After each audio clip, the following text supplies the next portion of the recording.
7:39. Siempre es importante actualizar la información referida a las vacunas. Es un tema muy dinámico. Enrique López Loyo, médico patólogo, presidente de la Academia Nacional de Medicina, expresidente de la Sociedad Médica Venezolana de Patología. Doctor, qué honor y qué gusto poder escucharlo. Bienvenido. Saludos, muchas gracias por la invitación. A su orden. Bueno, voy a una particularidad, independientemente de todo el análisis que usted pueda compartir con nosotros, pero voy a una pregunta que se hace mucha gente porque está en la situación de haber recibido la primera dosis de la vacuna rusa Sputnik y estar aún esperándola. Ayer, por cierto, el doctor Julio Castro decía que difícilmente, lo digo con mucha responsabilidad, lo está diciendo Julio Castro, no es un vocero oficial del Ejecutivo, pero él decía que difícilmente en corto plazo vaya a llegar la segunda dosis de la Sputnik.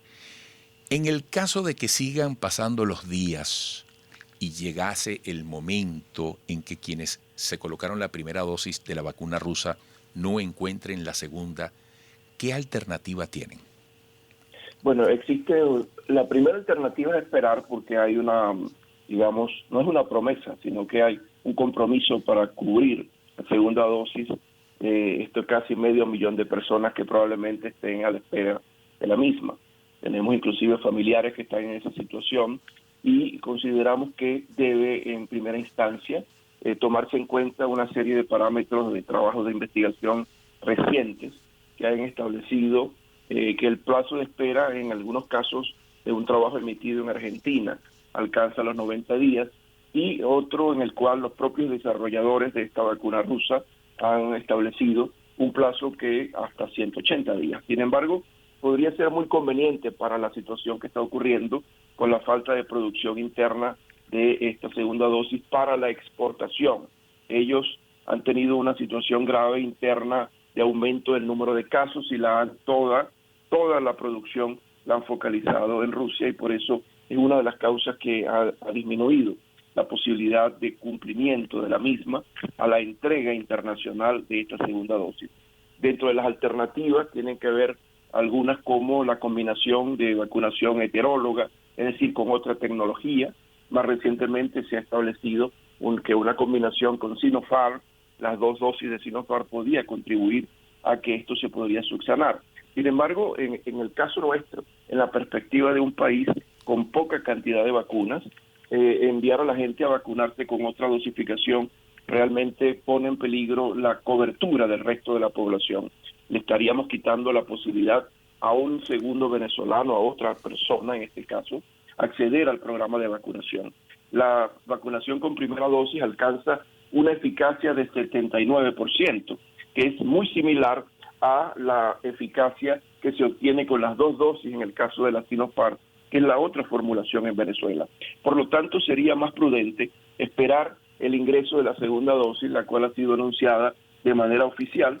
Nosotros nos atenemos a esa información y esperamos que eso se cumpla en los próximos días. Ya en el contexto latinoamericano, los desarrolladores y productores de Rusia han hecho, digamos, el esfuerzo de enviar dosificaciones, digamos, con principio activo de segunda dosis y está siendo ya producida en Argentina para cubrir su necesidad. Recordando que este país fue el de los primeros en toda América que tuvo el acceso a esta dosificación, que fueron cantidades mayores, como 6 millones, por ejemplo, de dosificaciones que comenzaron a colocarse en el país del sur del continente.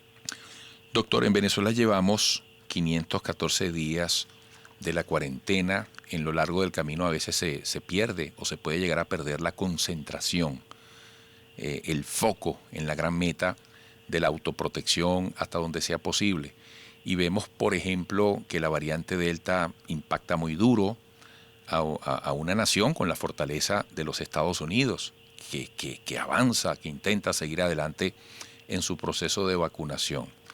¿Cuál es el llamado a los venezolanos, a las instituciones, incluso evaluando el proceso de vacunación en Venezuela, ante lo que está ocurriendo en el planeta? Porque la gran angustia que uno puede sentir es que esto va y viene, se avanza, se retrocede, no vamos en una marcha estable y en el camino se van presentando muchos obstáculos.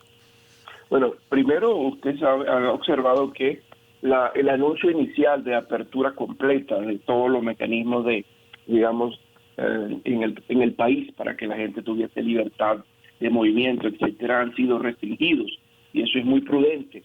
Pero nos llama la atención en este sentido, y de acuerdo a tu pregunta, el desarrollo de una campaña electoral en ciernes. De hecho, ya ha iniciado en una fase de campaña electoral, digamos, en primarias en algunos de los actores políticos. La Academia hace 2 semanas emitió un comunicado en forma de boletín en la cual hacemos la advertencia de que estos actos masivos pueden poner en aproximación a muchas personas y generar que la circulación de esta cepa, que ya ha sido detectada en el país de manera puntual, pero que no ha sido masificada su presencia en el componente comunitario, va a poner en peligro y va a generar una verdadera tercera ola en Venezuela. Debemos recordar que esta cepa tiene una altísima capacidad de reproducción de la patología, hasta 60% más, una velocidad acelerada, y eso ocurre en las poblaciones mayores, sobre todo en las áreas metropolitanas. En este caso, la restricción de los componentes de distanciamiento tienen que estar fundamentada en que las personas tienen que protegerse, mantener esa protección de base, así estén vacunadas. Lo fundamental es que se mantenga la conciencia de la bioseguridad en este caso, y el llamado que se tiene que hacer definitivamente a las organizaciones políticas que van a ingresar a un componente de campaña electoral es mantener la medida de bioseguridad, hacer restricción de actos públicos, puesto que esto va a definir la probabilidad de una tercera ola que puede ser muy, pero muy acentuada en Venezuela. Doctor López, me queda muy poco tiempo, pero aquí se ha dicho que probablemente en octubre se regrese presencialmente a las actividades escolares o educativas en todos sus niveles. Vemos cómo en los Estados Unidos se está dando el caso, por ejemplo, de contagio en niños. Ya se está pensando en el tema de vacunar también a los niños. ¿Cree en perspectiva que hoy podemos decir que existe la posibilidad de un retorno a las actividades educativas tal como están las cosas en el país para los días de octubre?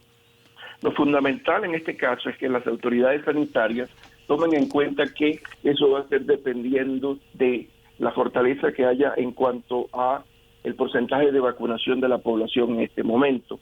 En el caso de los docentes, debe hacerse entonces un aumento del número de vacunados en los docentes venezolanos que van a ingresar al sistema de escolaridad. Un número reciente daba cuenta de que no llegaba todavía el 30% de los docentes nacionales vacunados.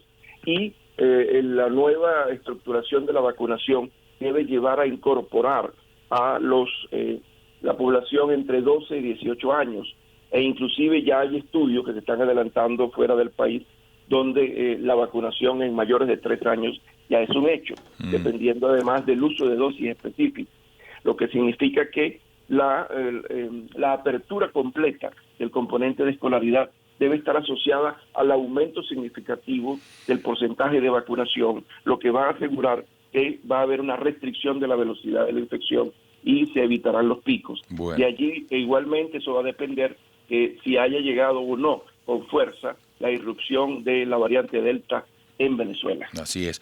Bueno, doctor, como siempre, interesante escucharle. Hasta pronto, éxitos. Muchas gracias. Hasta luego. Enrique López Loyo, médico-patólogo, presidente de la Academia Nacional de Medicina, fue presidente de la Sociedad Venezolana de Patología. Volveremos.